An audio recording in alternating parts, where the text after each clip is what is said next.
Ça faisait un moment que chez Mint Inbox, nous souhaitions mettre la main sur cette boîte Lego Star Wars un peu particulière, puisque effectivement, on y retrouve 3 droïdes de notre saga favorite, mais aussi la possibilité, à l'instar de ce qui a pu se faire chez Lego avec Mindstorm, la possibilité de piloter ces droïdes par l'intermédiaire d'une tablette ou bien d'un téléphone mobile.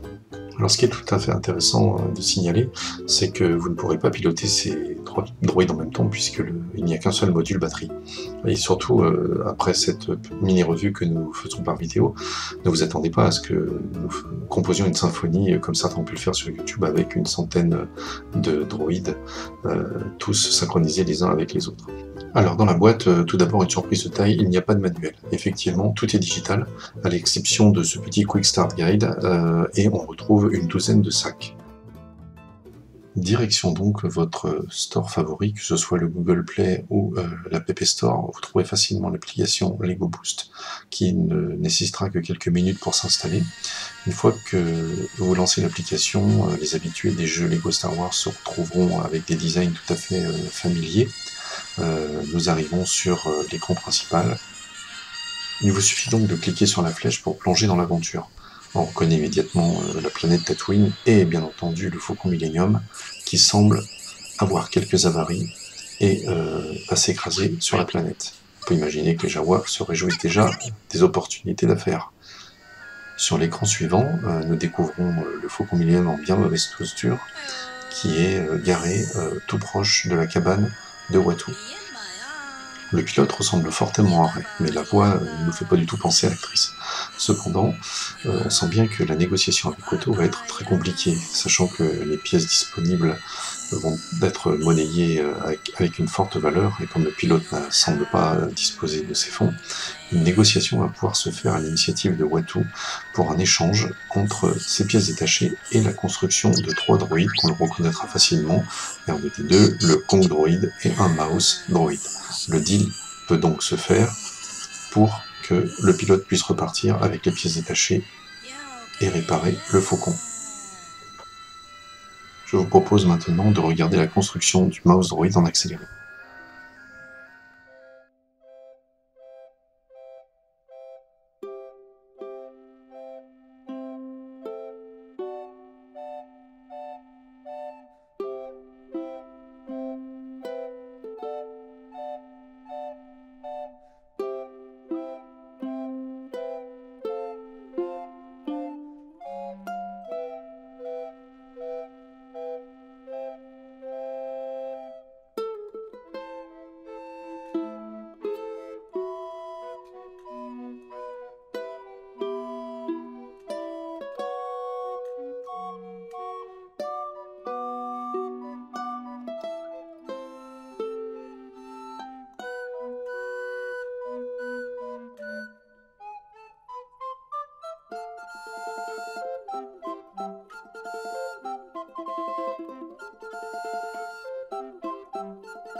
Afin de rendre votre droïde souris pleinement opérationnel pour l'échange avec Watu, vous devrez effectuer certaines missions. Alors tout d'abord, on peut noter la simplicité de synchronisation entre une tablette ou un smartphone et le mouse droid que l'on vient de construire. Le module Bluetooth que nous fournit Lego est pleinement fonctionnel, répond excessivement bien aux différentes commandes. Donc de ce point de vue-là, c'est complètement positif. Cependant, nous pouvons remarquer que la qualité des roues laisse à désirer, puisque que ce soit sur un carrelage ou sur un tapis, le robot n'effectue pas forcément les mouvements qu'on lui demande de faire. Une fois que nous nous rendons dans la cantina, on va se retrouver, alors en fonction du robot qu'on utilise, avec les impériaux ou Luke par exemple, ou éventuellement d'autres personnages, pour pouvoir effectuer tout un tas de gestes et de déplacements de base qui vont nous permettre de nous familiariser avec le mode de programmation des robots. Alors ça se fait de manière tout à fait séquentielle. On définit un certain nombre de mouvements avec des icônes de différentes couleurs qui correspondent à certains mouvements ou certaines fonctions.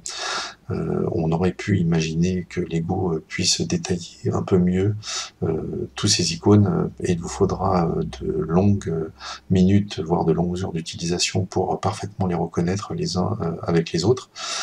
Cependant, une fois que vous avez bien compris le système, tout ça s'organise et s'orchestre simplement, et vous n'aurez aucun problème à programmer votre robot pour effectuer un certain nombre de mouvements ou un certain nombre de mouvements de reconnaissance, puisqu'il y a un radar qui reconnaît aussi les couleurs des objets. Une fois que vous allez valider vos différentes missions avec les différents personnages de la cantina qui vous proposeront des missions pour le robot que vous êtes en train d'utiliser, vous pourrez finalement valider complètement la fonctionnalité du robot que vous êtes en train d'utiliser et qui pourra permettre l'échange avec Watu. Vous vous en doutez, je ne vais pas vous dévoiler l'intégralité des missions et je vous laisserai découvrir leur contenu si vous avez l'intention d'acheter la boîte. Et maintenant, il est temps de jeter un œil à la construction accélérée du R2D2, qui est de loin le robot le plus long à construire.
Vous vous en doutez, l'étape d'après, c'est de retourner sur l'application, car vous devrez à nouveau synchroniser votre robot fraîchement construit, ici le R2D2 avec la tablette ou le smartphone que vous utilisez. Aucun problème de ce côté-là.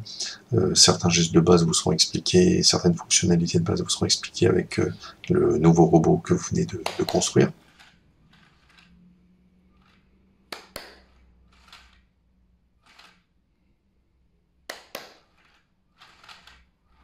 Cependant, il est bon de signaler que l'utilisation de R2D2 s'est révélée un peu plus fastidieuse et un peu avec pleine de surprises. En effet, le R2D2, quel que soit le revêtement que vous utilisez, peut s'avérer pas forcément très stable. Et c'est un peu une critique un peu négative que j'émettrais sur ce design de robot. Lego nous habitue généralement à un design bien construit, on voit que le produit est bien fini.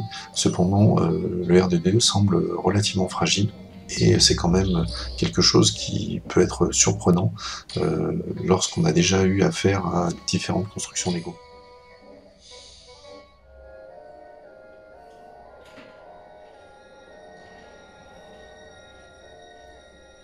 Donc de retour à la cantina pour découvrir nos nouveaux interlocuteurs, et quand on parle de R2D2, forcément on pense à Luke, et on aura aussi affaire plus tard à un rebelle de l'Alliance. La mission que nous propose Luke est assez corsée, puisque c'est une mission de reconnaissance à travers les canyons de Tatooine. Mais je vous laisserai découvrir cette mission lorsque vous aurez les droïdes en votre possession. Comme vous avez pu le voir, le R2D2 tombe parfois.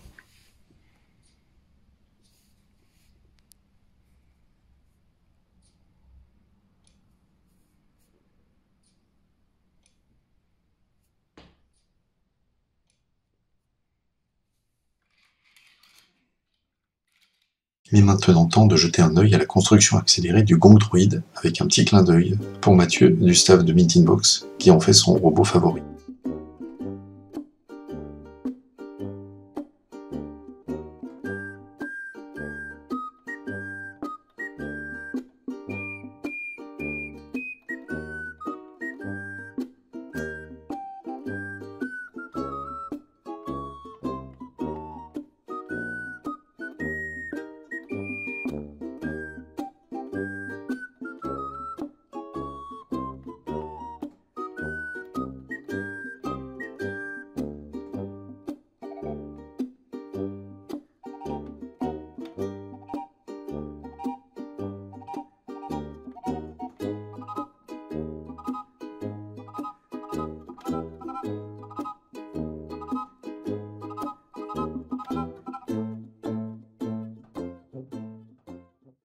Pour terminer cette revue un peu particulière de la boîte Lego Star Wars Boost, si vous êtes fan des droïdes, cette boîte est sûrement faite pour vous. La navigation via le smartphone et la tablette est vraiment exceptionnelle. La programmation pas à pas se fait de manière très intuitive et se fait très simplement. Il vous faudra cependant quelques heures d'utilisation pour bien maîtriser les icônes disponibles en fonction des robots que vous utilisez. Je profite de la fin de cette revue pour signaler l'exemplarité du service client Lego. Pour la première fois, depuis que je construis des boîtes Lego, c'est la première fois qu'il me manquait une pièce. Et en passant par l'interface de leur service client, il est relativement aisé et rapide d'obtenir les pièces manquantes pour pouvoir terminer la construction. Donc si cela vous arrive, ne vous tracassez pas, le service client Lego est là.